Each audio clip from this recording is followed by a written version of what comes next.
नमस्कार, मैं श्रेया शुक्ला, आप देख रहे हैं विकी न्यूज।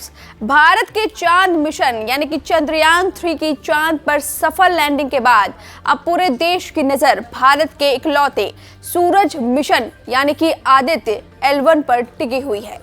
आदित्य L1 को लॉन्च हुए 3 महीने से ज्यादा का समय बीत चुका है और जिस घड़ी का पूरे देश को इंतजार था, आखिरकार वो घड़ी अब आ गई है। जी हां, आदित्य L1 को लेकर बड़ा अपडेट सामने आया है, जिसकी जानकारी खुद भारतीय अंतरिक्ष अनुसंधान संगठन यानी कि इसरो के प्रमुख एस सोमनाथ ने दी है। दरअसल खबर है कि आदित्य L1 आने वाले कुछ दिनों में अपने निर्धारित L1 पॉइंट में प्रवेश करने जा रहा है। दिन होगा 6 जनवरी, जिस दिन भारत का इकलौता सोलर मिशन आदित्य L1 अपनी तय जगह लैंग्रेज पॉइंट पर पहुंचेगा। ये जगह धरती से करीब 15 लाख किलोमीटर की दूरी पर स्थित है।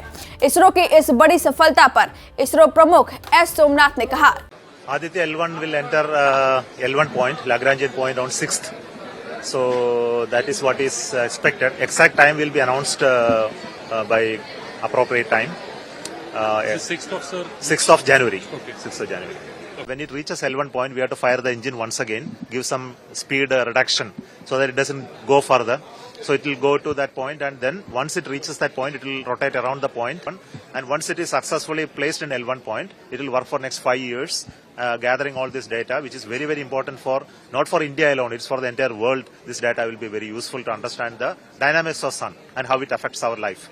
इसरो की सोलर सैटेलाइट आदित्य L1 का लक्ष्य L1 के आसपास की कक्षा का अध्ययन करना है। ये मिशन 7 पेलोड लेकर जा रहा है, जिसकी अलग अलग वेव बैंड में फोटोस्फेयर, क्रोमोस्फेयर और सूर्य की भारी परत पर रिसर्च करने में सूर्य की मदद करेगा।